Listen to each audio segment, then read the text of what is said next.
quite important technology, especially for many companies in mainland China. Okay, let's pass. Wenhao, can you? Okay, now it's time for Wenhao to give a speech. Yeah.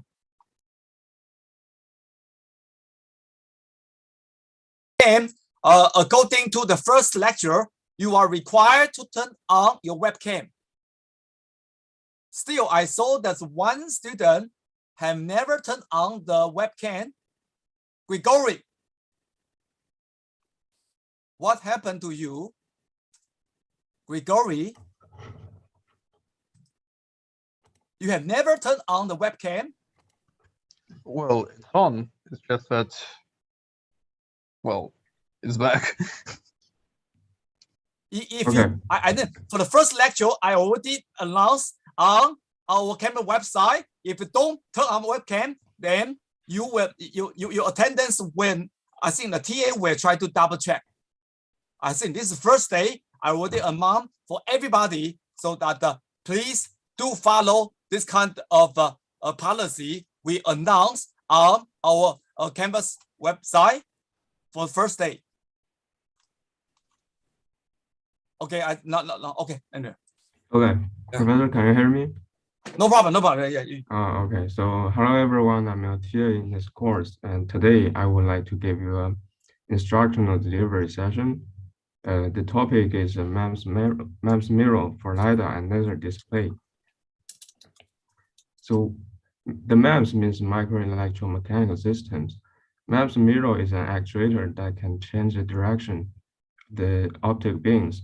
The sensor is for sensing the output, for sensing the inertia or displacement. The actuator is for generating the displacement under the external force. And in recent years, the micromirror is very popular in laser projectors or laser camera. And there are three components of micromirror. Firstly, the reflecting surface it serves as a mirror plate to change the direction of light. And the torsion bar is connected between the mirror plate and the substrate as a mechanical constraint. And the actuator is a very important part of the micromirror. It is for generating the external force to make the mirror rotate. And here is the electrostatic actuated MEMS micromirror.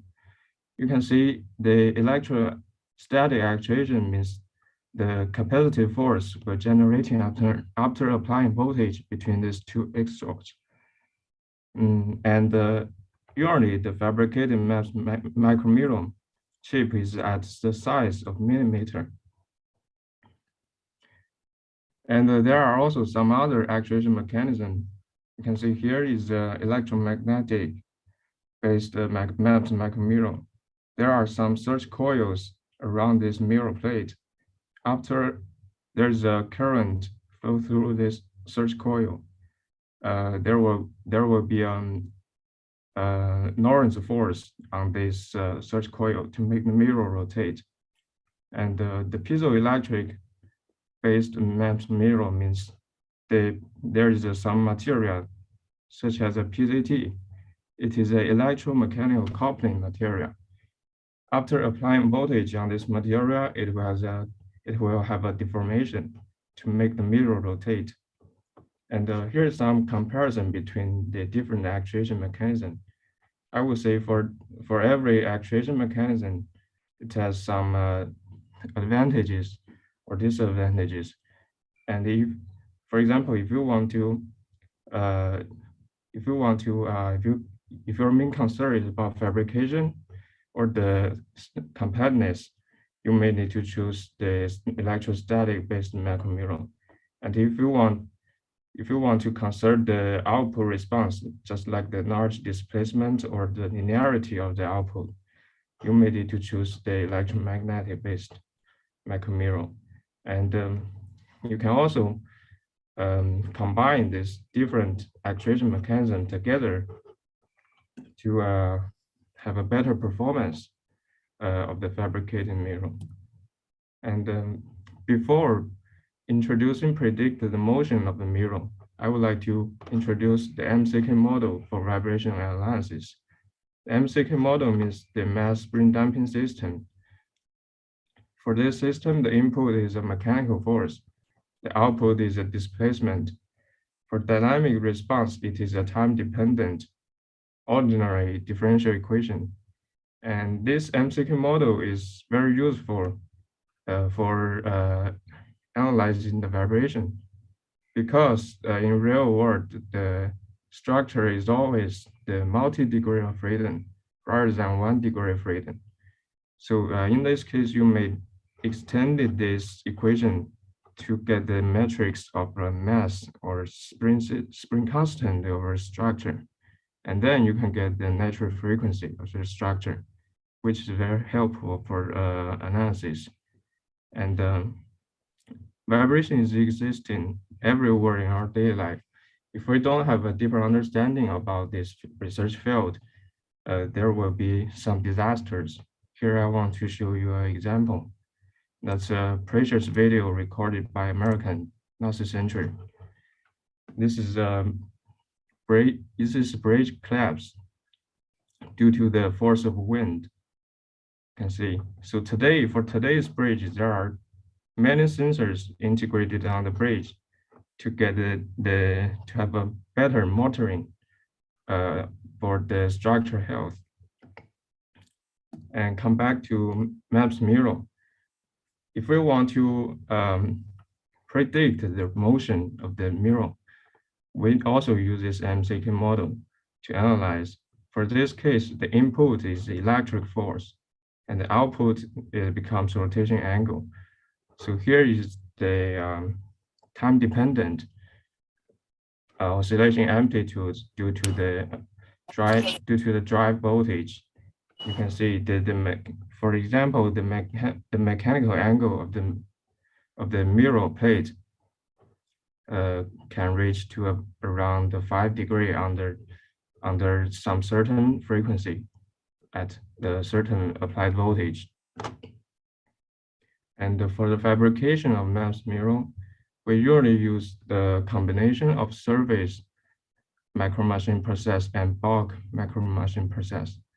The surface micromachine process is to deposit the thin films on the substrate, just like this, to define some electric change path or define the torsion bar, define the beam for connection. And for the bulk micromachine process, we deposit the thick polysilicon or metals on the substrate to create the mean structure, just like the mirror plate or the structure of the actuator. And there are some common mirror criteria that we need to consider in terms of MEMS mirror design. For example, the field of view means the range of detection we can get on the 2D screen. And the resolution means the clearness we can get in the image. Also, we need to consider the cost of fabricated MEMS mirror for large mass production in the industrial marketing. And here is the base principle illusion of MEMS mirror. You can see when there's lasers around this mirror plate, there are two mirrors. They will rotate due to the applied voltage for different angle. Then the two-dimensional image will be created on the screen. And this is a basic principle for the laser beam scanning technology. And mirror has become a key component for this technology, that is the LIDAR camera. So what's LIDAR? LIDAR means light detection and range-based 3D depth sensor. It can create a 3D information. You can see here, this is this LIDAR camera can be used into the automotive industry, especially the autonomous driving, right? You can see here, this is a point cloud image for some certain range between the car and the structure of building, you can get specific informations of these building structures. That means the point cloud, you can detect the distance between this car and to these buildings, or get the velocities of their cars. So here I would like to classify the camera, radar, and LIDAR. These are three external sensor technologies for vehicles. The camera means you can record videos or distinguish and classify objects, but you can only see what the camera can see. The limitation is you cannot see it very clear in lower light or bright sunlight. And for radar, the transmission medium is the radio waves, and you can detect the objects and calculate the speed or distance regardless of the weather condition. But the problem is that for the radar, you cannot distinguish the color or differentiate between the objects. The objects looks all the same.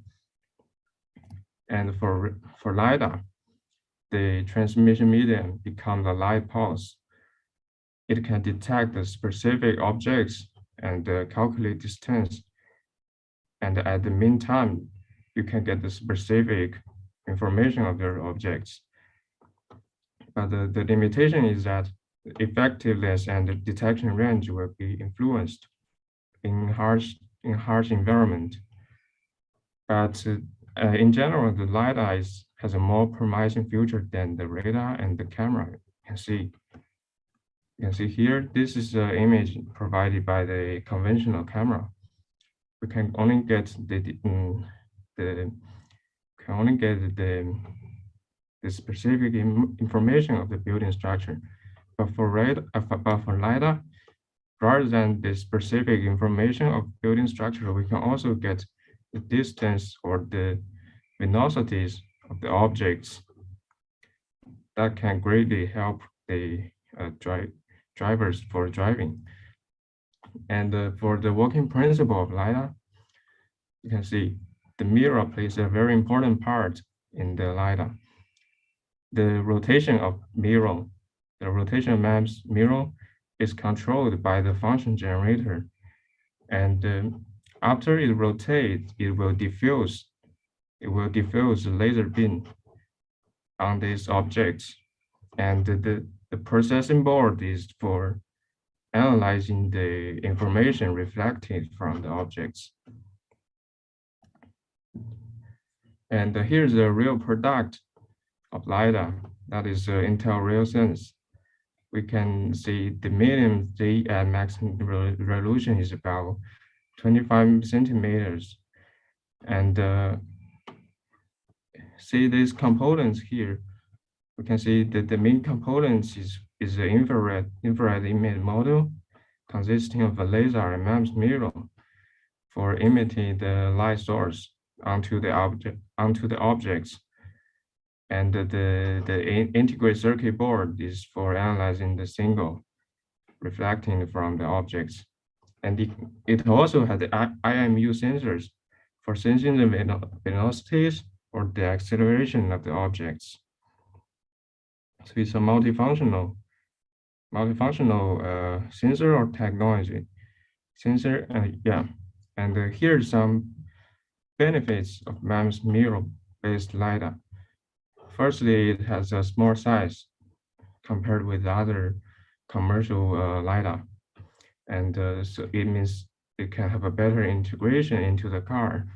And then it is cost effective because it is a reuse of mature laser beam scanning technology. And we can also integrate many sensors into the LIDAR camera. And the high resolution and the dynamic response means we can get a clear image at a very high stability. Here I want to play a video for you to help you have a better understanding of how LIDAR camera work.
Wenhua, I cannot see any. You say play video. I didn't see anything.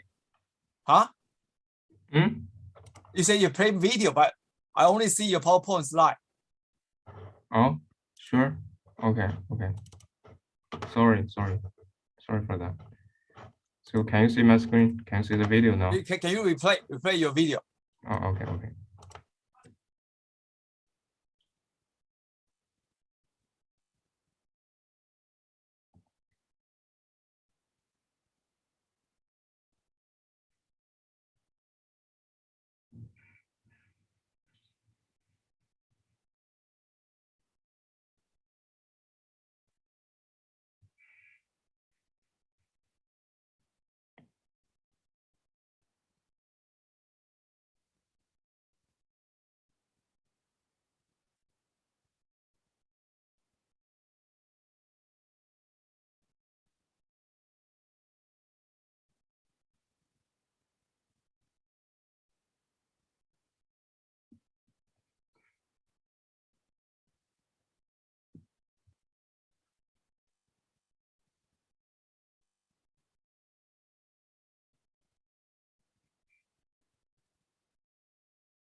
文浩, student asks, there's no sound in this video. If no sound, can you at least briefly explain about this video? Okay, for the video, you can see the system consists of the laser diode for emitting the light source on this rotating MEMS micromirror for generating the image, the range of the image, and there's a lens for diffusing the detection, and the rotation of mirror or the laser diode is controlled by this chip, and for the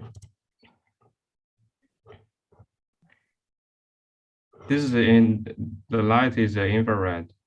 That means we cannot see.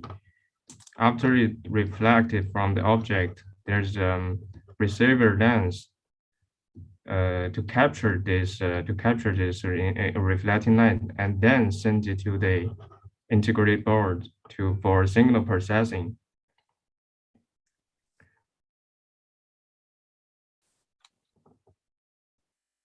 And the photodiode array will segment the signal into a 3D matrix to generate the point cloud of the objects. Here you can see this is a point cloud of the objects.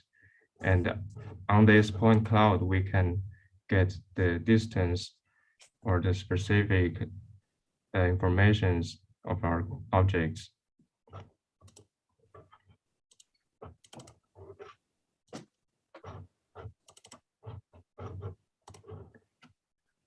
So for today's LiDAR, it is mainly focused on the autonomous vehicle.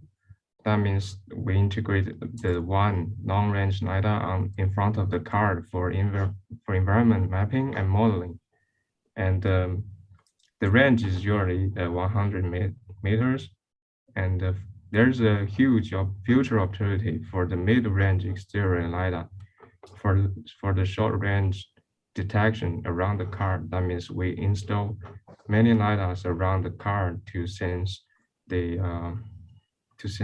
just like the collision warning or sport detection near our cars.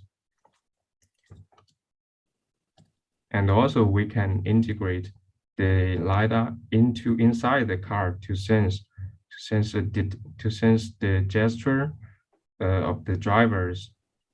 You can see for this automotive gesture recognition, using the 3D depth sensor, we can get the touchless control. That means the driver can directly control the cars without touching the buttons. That will greatly increase the feeling, the experience during the driving. And it can also monitoring the driver gestures or the awareness. This will increase the safety to prevent from the potential accidents. And another application for MEMS mirror is for the laser scanning projection. Because for the 3D depth sensor, for the LiDAR, it will sense and detect the unknown objects and collect the information. But for this projection, we just actively want to project the information through our mobile phones or computers on the screen. And so this laser scanning projection has certain kind of advantages compared with other projectors, just like the coherence and compactness, or the high brightness, which means it can works well in the dark environments. And here is a look inside the commercial product. This is a Sony projector. We can see the projector module is located at the corner of the main board. And inside this projector module, we can find the laser diode here, and the optics path for change the direction of the light source to this micromirror model. And inside the micromirror model, we can find the micromirror is mainly based on the electromagnetic actuation mechanism. The mirror plane is the top view of the micromirror is like this. It consists of torsion springs for connection, and the micromirror and the surge coil around this micromirror for generating the Lorentz force. And also we can find there are some strain sensors located at the end of the torsion spring.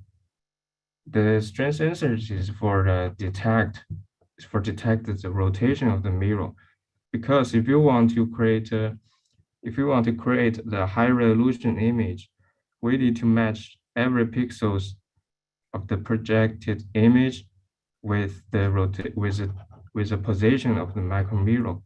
So we need this strain sensor as a feedback control for the real-time projection that will create high-resolution image. And here are some applications of laser display. Firstly, they can be used into the ultra-short laser TV. The ultra-short means the image we produced is always focusing, regardless of the distance between the projector to the screen. So we can directly put our projectors near the wall. This will save our living space.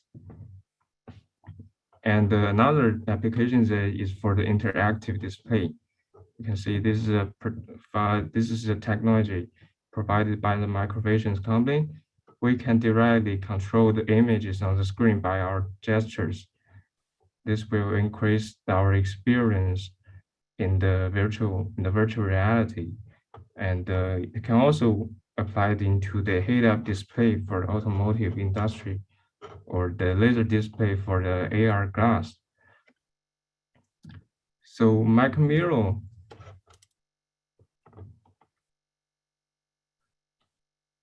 Micromirror can be used in smart AR glass. That means we can create a glass consisting of many actuators and the sensors to get us more immersed, in the ambient environment. You can see this is a Google Glass product. It consists of mirror for projecting and the MEMS microphone, speakers, and the light sensors here. And I also have a video for this product. You can see how the Google Glass, how this smart glass can improve our quality of life.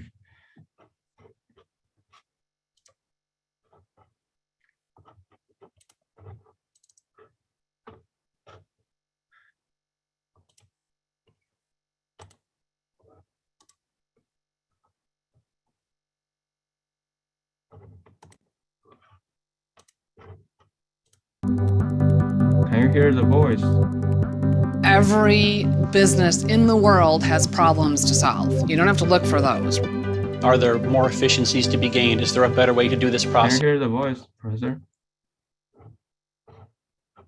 Yeah, we can hear. Oh, okay. And when the needs of the customers are rising in complexity, you're being attacked from both sides. Innovation is critical to healthcare. We have a tremendous opportunity to make it better for our patients. And solutions like glass help us do that. Throughout the process of developing Glass Enterprise Edition 2, we spent a lot of time listening. We worked with our partners and with our customers to figure out what they wanted. Glass is a hands-free device for smarter and faster hands-on work. It provides the information that an employee needs in the periphery of their line of sight. So it doesn't come in the way of their actual work environment.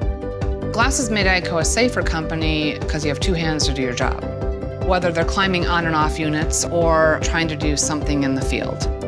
What has become commonplace is physicians spending more time staring at the computer screen than spending time face-to-face with patients. With Glass, what we started seeing is patients saying to us, my doctor is spending more time with me. Glass has allowed for a lot of unique ways to collaborate that haven't been possible before. The biggest is immediately getting expert advice from somebody who might be around the world. Being able to provide what they're seeing at their perspective helps do a very, very expedited triage to help bring our customer back online sooner. We've been using Glass in production since about 2016. We had about a 30% reduction in processing time, and we had a 50% reduction in training time. And that one was just monumental. We weren't even looking for that when we did it. A typical doctor spends about 2 hours per day writing notes about the visits that they conducted. And because I have Glass typing that up for me in real time, I am not worrying about going back 4 hours later, trying to remember all the details of the visits. It'll help us be better doctors. Whether it be manufacturing or field service or healthcare, they're all doing things with their hands. And by looking across all these different industries, we're able to find the unique things that we can provide value for. Glass is a tool that is as simple as it is powerful. That's incredibly helpful. We underestimated the impact that would have. It's a tool that doesn't replace people. It allows people to be smarter, faster, better at what they're actually doing at the job.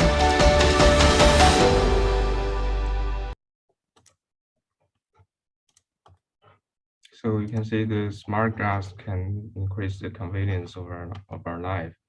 And there's also a laser alliance that launched by the ST Microelectronics, which is one of the most famous world-class semiconductor company. He collaborates with other semiconductor companies. They collaborate with each other, work with each other for generating the next generation laser beam scanning based smart glass and the AR headsets. And finally, I would like to introduce the UR project in our school. The UR means Undergraduate Research Opportunity Program. Students can apply for these programs to engage in the academic research with the fundings provided by HKUST For details, you can refer to this website. And on the website, you can find a list of programs for your department that you can apply. There are different research fields. You may find what you are interested in. And after finishing the program, you may be nominated for receiving the Europe Research Award of 20,000 Hong Kong dollar. And you may also receive the collaboration fund when you work with others for the multidisciplinary research field. So the MEMS-Mirror, for our MEMS-Mirror project, will be released on this website soon. If you are interested in this research field, you may be applied for these programs. Yes, that's all for today's brief introduction of mirrors. Thanks. Okay, thank Wen Hao to give a brief introduction about this micromirror, this technology, and as I mentioned, so that at this moment, majority of these MEMS micromirror, this kind of product were made by US company and also ST Microelectronics, so that it's something important. That's why I try to work on this kind of micromirror, simulated micromirror project, so that so I don't. Do you have any question? Any question about this particular talk by TA? Of course, I also show you why, so that this produce some $1 billion this kind of company, so that one company, RoboSense, will go to IPO, apply IPO in Hong Kong. Why? So that this kind of thing is really will be very important, not for VR, AR, MR, and also self-driving car and even drones. So this is one important technology. I told you it's not like not just incremental make this kind of product, but it's of course it's non-trivial. It's non-trivial to work on this kind of MEMS. The device to be really from research to be a product. So it's non-trivial, I tell you. So that's why I don't know if you have some additional question. Or one student asked a question about the working principle of LIDAR on okay. Page 14. Wen Hao, can you? Yeah, this is the working principle of LIDAR. The MEMS scanner, which is a MEMS mirror, it will rotate under the control of function generator. The function generator will send the function to create the frequency, to create the waveform of how it will rotate under the certain frequencies. And the laser beam, there's a laser beam. That means the light source will throw on this plate. And after the mirror rotates, it will diffuse the light on the objects. And the receiving lens is for collecting the reflecting source. And after collecting the reflecting source on the processing board, it will analyze the signal, analyze the information that we collect of our objects to the computers for signal processing. So actually, for the commercial product for LIDAR, we need to leverage the knowledge of mechanical engineering for the structural design, for design of MEMS mirror. We need also the electrical engineering knowledge for the signal processing or the design of the integral circuit board. And we also need to know the optics for design the optic systems consisting of the laser or the laser diode or the receiving lens. Yes.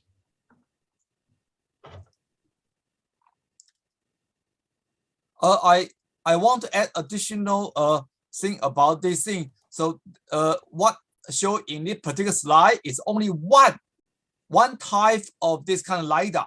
If Yeah, you look yeah, at the you look there at the are Google also- self-driving car, so that it's mechanical, right? It's a mechanical this kind of operate, right? Rotating this kind of a laser, so that that one is too expensive, and it cannot be really used for mass production. If you look at the, I just show you, if you look at the some website and then look at those kind of traditional this kind of LIDAR is too expensive. It cannot be used for every car in the near future. So that is the reason why this kind of, there's a series of company try to make this kind of miniaturized, low cost, this kind of LIDAR using different technology.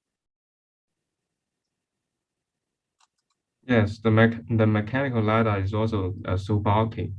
This one, you see, Yeah. this here, this is very expensive. This is very expensive, so that it's very difficult to be used for every car. And of course, like Tesla, right? Elon Musk, Tesla, so that he think he didn't like this kind of LiDAR.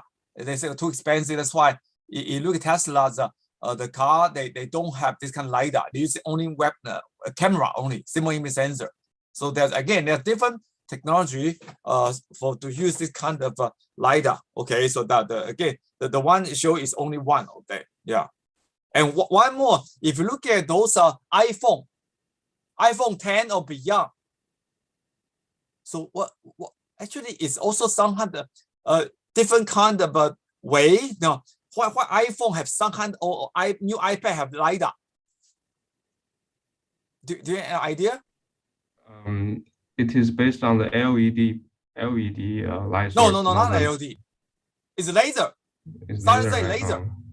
Your iPhone 10 or beyond is a 300 solid state laser VCell, and then use infrared simple sensor to look at things. Then they can do this kind of scanning with additional this kind of wafer level optics, so that the 300 laser, such a laser from your iPhone 10 or beyond, they will illuminate on your human face with additional wafer level optics, and then try to so from 300 dot to about 30,000 dot, and then so that they can really use facial recognition.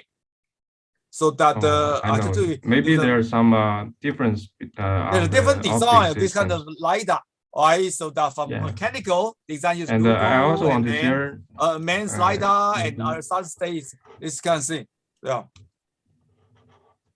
Maybe I can share this video after.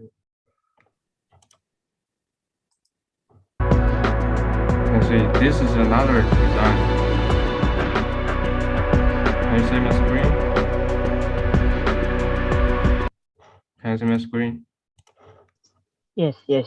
Okay, this is another design that consists of the laser area, on the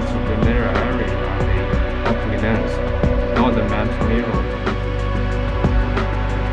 So we can diffuse the light source by the rotation of mirror, or we can create a laser area by different direction of the light. Yes.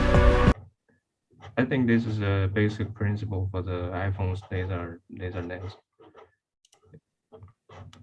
In this presentation by TA, unfortunately, he didn't mention the most important engineering difficulty.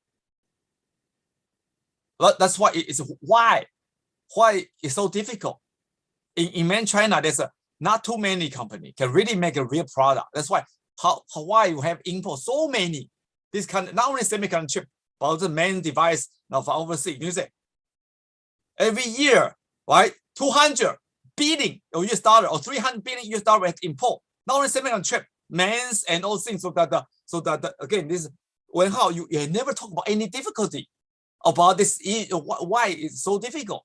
I mean, maybe the output response is not that good. Maybe the output, maybe the rotation angle for the MEMS mirror is not big compared with other types of LiDAR or projections. The output response may be very small.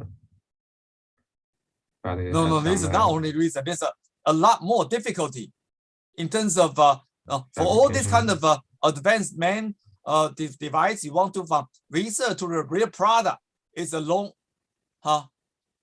it requires a knowledge and teamwork with good understanding about all the mechanical engineering, electronics, semiconductor, and optics, and put together, you're able to from research working prototype, and then how to make your design, how to do fabrication, and how to look at integrate this kind of circuit for this kind of ASIC chip, and then how you do the packaging. So there's a series of difficulty in this kind of the product development. And also into the microfabrication process, it's also a challenging issue, because no, it's not just, it's not just, okay, it's electronics or semiconductor device, you're involved. How you overcome this kind of difficulty about all this kind of mechanical issue in microfabrication process. That's why you say, if you look at TI, I mentioned in my previous lecture, right? TI, this DLP chip, only one company can make this one. Of course, TI United States spent almost 20 years, more than $1 billion. That's another difficulty. Not too many company can afford spend such long time and $1 billion investment. So this is definitely this is not an easy task for any engineer, any company to be able to make a real this kind of MEMS, this kind of micromirror or micromirror array. I just mentioned this is sounds it's really non-trivial. Okay, any question? But of course, once this kind of MEMS micromirror can be made, they really have a important thing, right? It's a really platform technology, so it can trigger the kind of $1 billion business. Is clear. I told you this is something. Once you can make this work and make a real product for mass production, so you will become billionaire. Okay, so I just tell you, it's non-trivial, but it's require many years hard working on engineering research from prototype to this kind of a real product. It's not easy at all. I just tell you. Okay, and anyway, so I just give you this kind of thing. Any other question?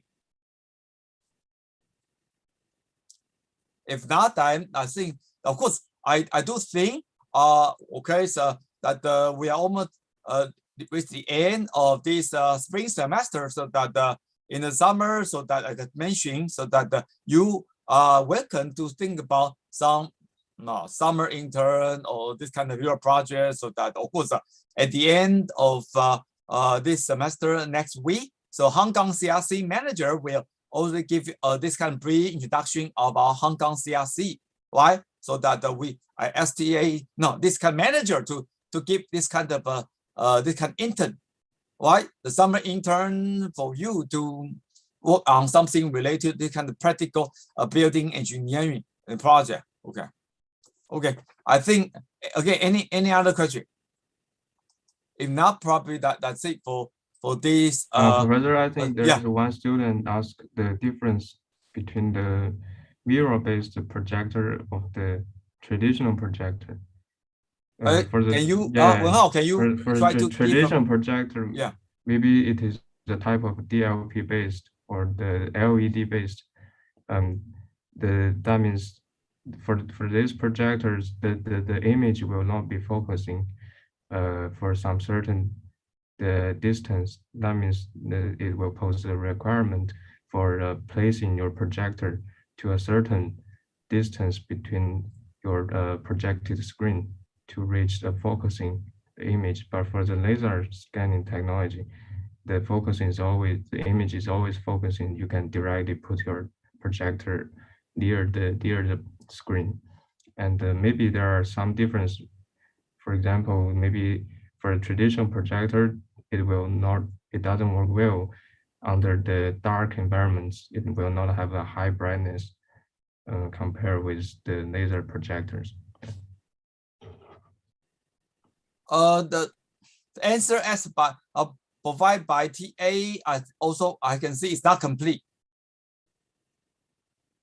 At least there are two types of micromirror using for this kind of computer projection or something. So that the one is what mentioned in our previous microsensor lecture, right? The TI, the digital micromirror array. So that is one type of way DLP chip. This is used for this kind of computer projection. So that I think if you can refer to our this kind of previous lecture on microsensor lecture about DLP, right? But of course, another one micromirror, a single micromirror, this device for this kind of thing is laser scanning. This kind of way for this kind of projection. So that this is mentioned by today's talk by the TA. While traditional computer projection using what? Most likely using LCD display, liquid crystal, and then the two things. So that in this case, I think there's no perfect technology to do everything. So that LCD weight for computer projection is usually much low cost, but performance-wise is has some limitation. I told you there's no perfect thing. If you look at those Alibaba or those kind of website, Taobao.com, so that for low cost, this kind of computer projector or TV the projector is much cheaper. I would say less than 1,000 RMB you can buy. But if you want to do this kind of DMD, did you like mirror array? So cost will be much more expensive, but the quality will be much higher. Quality, right? So I did tell you there's a different kind of technology, and then in terms of performance-wise, I would say it's also different.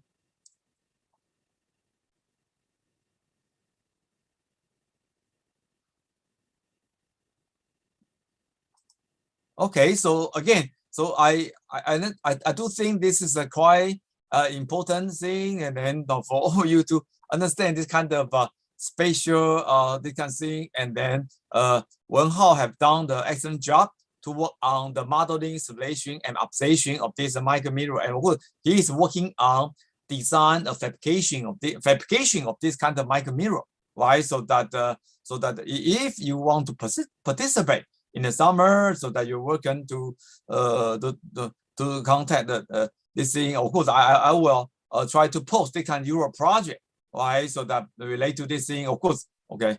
Anyway, so I think that that's it for today. This kind of special talk by TA. If you know other, of course, if you have a question, you can also, again, I always encourage you ask question on our campus website. Unfortunately, it seems that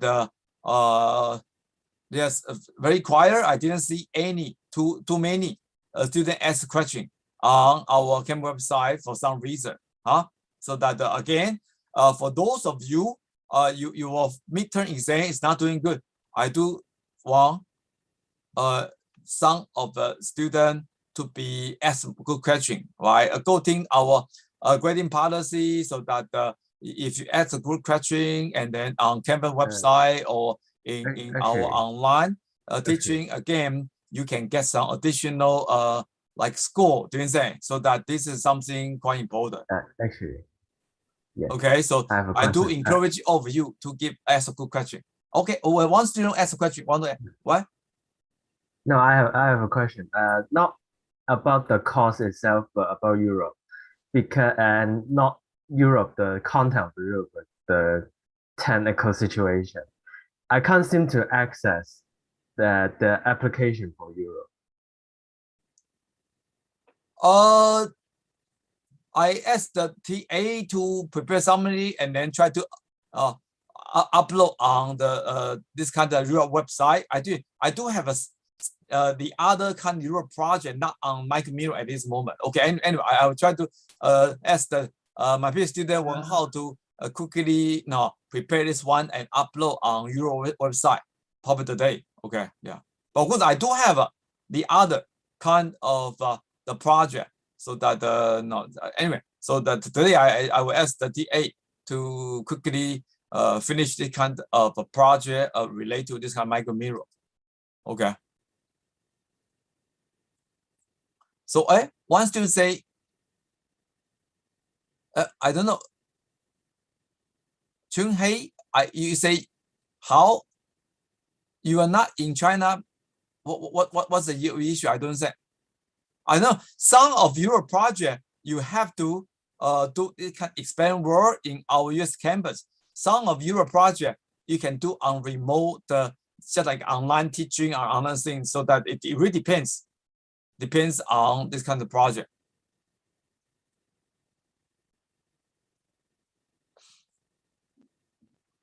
Again, one more student asked the question, do I need to be in Hong Kong to apply for Europe? No, to apply for Europe is only go to website. Euro website you can apply, but again, different project have different requirement. Different again, so that for some project you can always apply online. Okay, so that but the question is, let me show you this thing. And then, of course, some project require you have to come to our UST campus and really do experiment. Some project you can do remote setting. So that I just tell you, this is a different kind of depends on the nature of project. For example, some project only work on the programming, computer programming side, or develop smartphone app. Then most likely, no, you don't need to come to UST campus. But some project you have to experiment in the research lab. Then so that you have to come to UST campus to receive these things. So I tell you, it really depends on the nature of your project. Okay, yeah. I don't know if I answer the question. Okay, but I do notice still some students I know not in Hong Kong, but at least now Hong Kong now COVID-19 is gradually the fifth wave is almost the end. So that I think Hong Kong is much better now. So that our UST campus actually also much better, yeah, compared with those downtown area for sure, yeah. Okay, so any other question? Oh, one student says you must using UST VPN to accept. I understand some of this kind of UST, those website, you need to use this kind of UST VPN. So if you have no experience, so that you can go to ITS website to look at how to install this kind of UST VPN. I don't know if some students have never don't know how to use our UST VPN. If you don't know, actually, it's better you need to look at our ITS website, so that I know some of you may be the year one student you have seen. So this is something, if you are not on campus, sometimes for certain kind of UST website, so you need to download this kind of software, right, in your computer or smartphone or iPad or thing. So that again, this is something I should tell you, no, it's something important for all of you to understand about how to access our UST, this kind of a website, now at least the intranet. Yeah. Okay, I think probably that's it for this particular special like topic. So that I think we have to go to our normal lecture now. So that I think let me quickly try to show about this particular topic. We have been talking about this kind of HVAC or air conditioning system. So that this is something most likely we almost finished this part. So that let me quickly basically we already talked about this kind of the most important concept of this HVAC consider 4 important components, right? Then let me quickly show you again what are those 4 components, including condenser, evaporator, right? And then Do you understand? So that it is this four component is more important: compressor, expansion valve, right? And then you see, basically this is a heat exchanger. Why? These two is a heat exchanger, and then this is something to facilitate this kind of we have some liquid. Why? It can be water or some more efficient working fluid, freon, right? So this expansion valve is make sure that you can provide some good kind of phase change of this working fluid from liquid to vapor and vapor to liquid, so that this is something. So more important thing is that these are four important components for typical air conditioning system. So I think we already mentioned here. I don't need to think. Last time we just quickly show you about this thing, right? So that of course we mentioned typical air conditioning system is not perfect. I think students will ask, okay, one issue is some air conditioning system is very noisy because compressor is pure mechanical, right?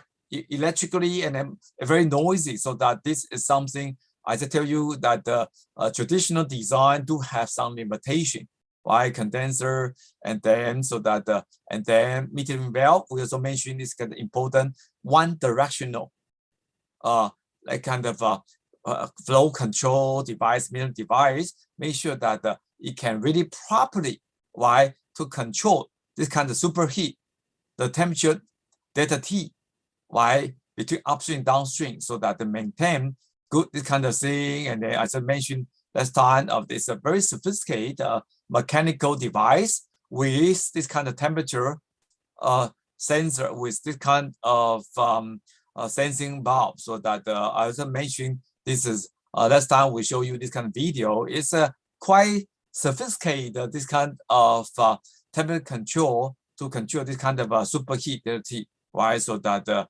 again, so without this particular one, and what happened?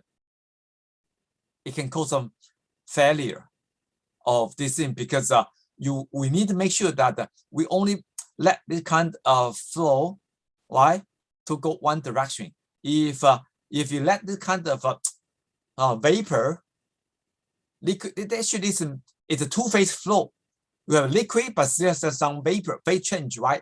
Very complicated two-phase flow, phase change. So that if you don't have this one, then you can damage your compressor. If you still remember the video, we show you that you can create a big problem without this kind of particular this kind of thermal expansion valve. So that's something I just tell you, this is some important thing, right? And evaporator is also quite important for this kind of heat exchanger, right? So that of course we also mentioned there's a series of different design, right? Based on okay, I hope you still remember what we mentioned in previous lecture, heat exchange, heat transfer, right? So that if you use air, so it's very simple design, but the heat flow rate using pure air, right, has some limitation. The efficiency to do energy transfer, heat exchange flow rate is limited. But if you use the kind of single phase flow with air, but if evaporation, the basic phase change, I hope you still remember. So that in this case, the amount of heat flow to carry through this kind of two-phase flow will be much higher. Basically, two-phase flow with phase change, right? So that if you still remember our previous lecture, so that then this one is only single phase flow, right? This is single with pure air without phase change. So that this kind of heat transfer is very different. Okay, so that's why we mentioned of things, so that with this thing, and of course we mentioned it'll be much more efficient.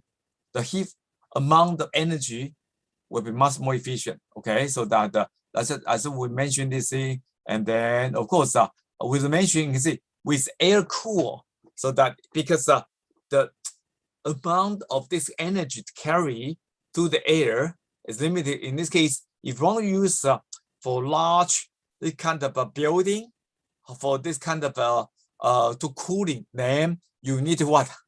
You make a very huge, big this kind of machine, very big air cool condenser. See, you look at this thing, wow, so big. It's 550 tons. But if you this kind of phase change, two-phase flow, right? Then most likely it can be more compact design. So that is something we just mentioned. This thing, you see? Do you see the difference now? Right? Look at this maybe this engineer and then this size. All right, so there's because this is using the two-phase flow with phase change, so it's much smaller compared with the previous this one. You see? Do you see the huge difference? You see this engineer here and this machine how big? So do you say that's something? I would say there's no perfect design. Okay, there's no perfect design. Okay, yeah. And with phase change, you can be much more compact for sure, right? More compact.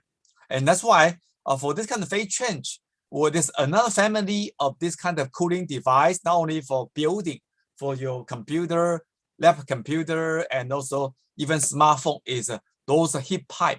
Oh, I think I also mentioned that one before, right? The heat pipe. I don't know, is it?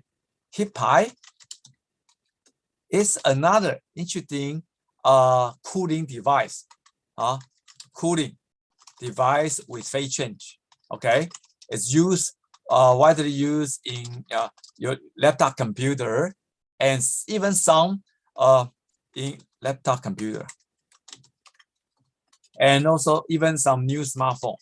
Okay, so this thing and so this is thing I tell you is with phase change. And so the basic mechanism is a little bit different from this thing. Okay, but anyway, so cooling is still a big, very important thing, right? So of course, even in computer, we do also have a cooling device, right? I don't know if you have seen in a desktop computer. Did you see this kind of cooling? The cooling, liquid cool computer. I don't know if you have ever seen this kind of computer with liquid cooling. So what's the? It turns out is it can solve the problem. If you traditional desktop computer, you have a heat sink, right, with cooling fan. What's the problem? Very noisy, right? For high-end computer, that's coming. If you don't want a very noisy computer, then they have a liquid cool this kind of a system for your computer, but it will be much more expensive. So that is most likely for high-end computer PC. It's much more expensive for sure. But in some case, you will see people do prefer to have this kind of a liquid cool computer. And for sure you can buy, but the price will be very different. Different thing. I don't know if any of you have tried to look at those kind of a liquid cool computer, water cool computer. The price will be very different, very different. But still, there's really have some people prefer much more, good high quality computer, you see, so that you can see there's two water cool computer for high end this thing. So that's something I do see. There's some high end computer, and then of course for those kind of maybe commercial, this kind of application, not at home, or maybe some company, big company, they want to have more reliable this kind of computer for their business. In this case, definitely this kind of liquid cool computer will be, I think, much better, right? But the cost will be different. So that, as I tell you, there's no perfect design. But anyway, so that the cooling is an important issue for the building, right? For the even your apartment, your house, and also the thing. So it's a quite important topic for many things, right? Of course, now let's go back to this particular this kind of condenser design. So that again, it's more compact design, but it's not perfect. Why? It's not perfect. So that once you have, you see, we have a phase change, we have Jopley, right? And then it can carry a lot more this kind of energy for cooling. But the problem is now with this kind of design, you may cause some aerosol and contaminate with some bacteria or viruses. So this is still a real problem in many of the cooling system in commercial building, even in our MTR. I remember 1 or 2 years ago, our Choi Home MTR station do suffer about this kind of problem, So that in Choi Home MTR station, so that the building engineer, especially for this HVAC, they need to do the kind of to make sure that there's no bacteria in this kind of cooling system. So that it's still ongoing. It is still a real problem for this thing. So that for many this kind of cooling system in commercial building, and also even I told you MTR have this thing. Okay, so of course we also mentioned about this particular interesting a way for cooling, especially in Hong Kong. We are surrounded by the seawater, so that the good thing here is seawater is why this kind of seawater is useful for cooling, for air conditioning system, because the ocean is big thermal mass, so temperature is probably very most likely if it's much deeper, very low, so that in this case you don't need to consume a lot of energy, electricity, and then of course you still need to pump this kind of water, right? Cooling water and to this kind of underwater, right? The seawater, and then so that try to use the kind of seawater for cooling, right? So here we also could mention so that in case you see, if you look at typical temperature of this kind of seawater depends on the kind of the depths, right? So near this kind of surface of seawater, so it's about ambient temperature. But if you see, if you go into much deeper, right, like 100 meter, it can drop to here, right? And then if you go 200 meter, 16 degrees C, you see? So this can give you a very important evidence. We can really engineering this kind of our cooling system to save energy, right? So that it's really effective way. It can potentially save 90% energy, and it's good for our actually for school data center thing, right? Not only sea water, but also near the lake. I do think that the Google data center, actually they really intentionally to build their data center even near this kind of ocean, seawater, or the lake, so they can really save a lot of energy. So in Hong Kong, Google do have their data center. I think in TKO, Zhanguan O, those kind of regions, so that I think there's a reason they want to leverage kind of a much cheaper cooling system. Do you understand? Anyway, I tell you, this is something unique, I would say. If you in Hong Kong, we are surrounded by this kind of ocean, seawater, so that definitely this has provide a good way to save energy. There's no doubt at all.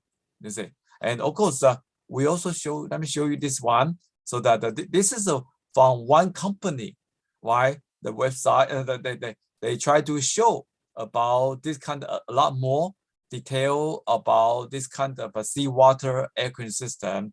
Definitely, it will be much more energy efficient. There's no doubt at all, right? But of course, there's another issue. I told you, there's no perfect design. If you use this kind of seawater, what kind of problem you are facing? I don't know. Do you have any idea? What's the problem? There's no perfect design. Seawater is good, and what's the issue for this kind of design of the seawater-based air cooling system? What's the problem? Is any problem? Is there any problem for this kind of seawater? Seawater air con. Okay, some student as a position location limitation. I would say location wise, most likely you have your building have to next to close to this kind of ocean or seawater or a lake, so that the location is one thing. And then of course, one student also mentioned, very good, corrosion. Right, seawater has a lot of this kind of salt, right? So that then you're right. There's a potential can damage this kind of air cooling system, the piping and things. So you may need to spend time to maybe use much better this kind of pipe, right? All this kind of thing that may be a little bit more expensive, right? Do you say those kind of piping, right?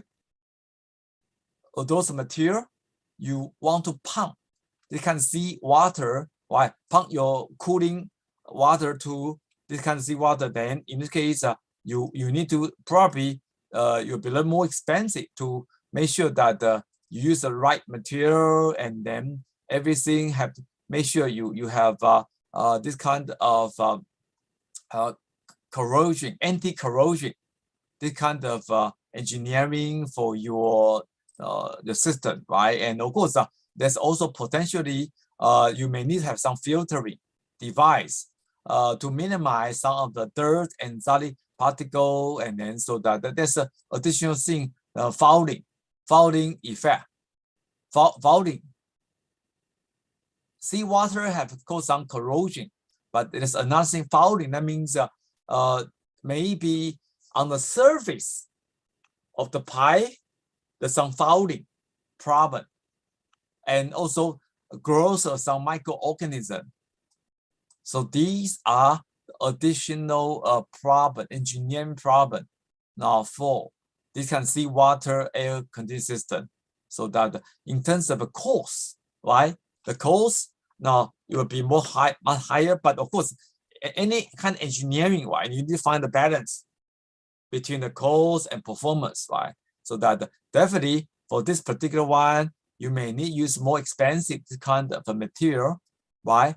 For this kind of water, this kind of piping and tube, right? So that then this is something I tell you, there's no free lunch.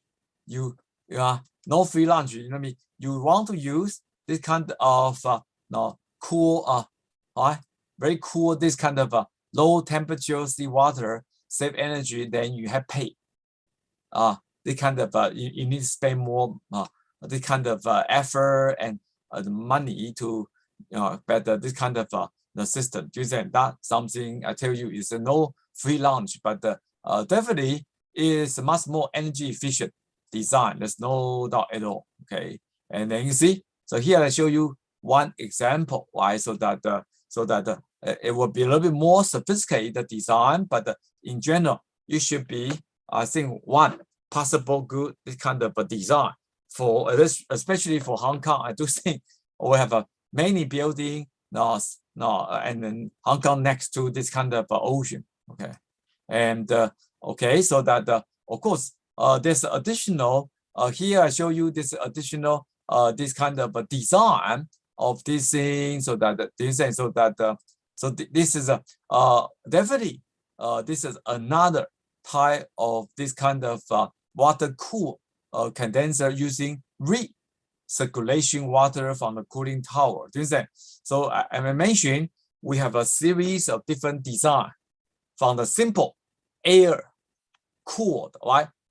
Air cooled system, and then with this kind of droplet evaporation, this kind of design, right? And then this is another kind of design, water cool condenser using recirculation water from the cooling tower. So definitely this is a much more sophisticated design. And then in this case, most likely, you can see you want to have a much more energy efficient design, and then your system will be more complicated. I just tell you, this is something. Then again, there's no free lunch, right? And then now we also mentioned there's another important issue, right? For all the air conditioning system, as I mentioned, you may need to use not only water.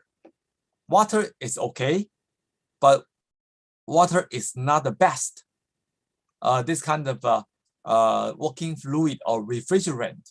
So that in this case, in the past 100 years, engineers try to come with better liquid or refrigerant, right, in our air conditioning system. So that the key thing here, we need what? What do we need? We need to have a better thermodynamic property, and also non-corrosive, stable, and safe. And also what? Environmental friendly. So there's a lot more restriction, right? So that's thing. So water is okay, but not is the best.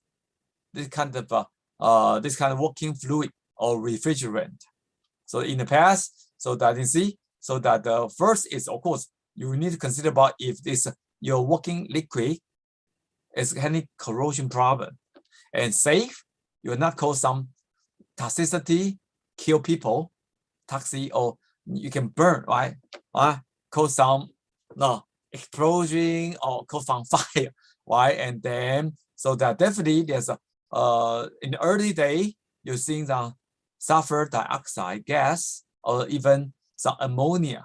So that these are simple, but it could cause problem. Later on, Freon have been used, and in early day, but unfortunately, Freon is not good for the Earth, cause global warming. Right? So this is actually there's no perfect this kind of engineering design of air conditioning system. So later on, so that I think even the government or this kind of professional society will try to use more environmentally friendly, right? This kind of working fluid, R12, R22, and things. So that in this case, it will minimize this kind of problem, depletion of ozone layer, which can really create some big global the kind of warming issue. So that again, there's a long family of this kind of working fluid or refrigerant, right? CFC, fluorocarbon, HCFC, HFC, right? And then hydrocarbon and all things, right? So that among them, again, I think these are HFC is I think it's all new. Why this CFC probably is not good, so that's why gradually people really find a new chemical, right, material, working fluid, right? So that again, so anyway, so CFC have been banned, and then gradually HCFC will be phased out. So that you can see we do have sulfur global warming is a global the kind of problem, right? So that this is not small problem. That's why in this recent 1 or 2 years, so that the Hong Kong government and many government in the world really try to spend much more effort on this kind of environmental friendly HVAC system. So it's not a small problem. Okay, I think we're almost run out of time today. Do you have any question for today's lecturers? Again, one student asked about the final exam. We just follow our our UST AR office will announce this kind of special date and time slot for the final exam, so that then in this case will no time conflict with the other final exam. And I will try to look at this kind of the arrangement, right, and then post on our campus website.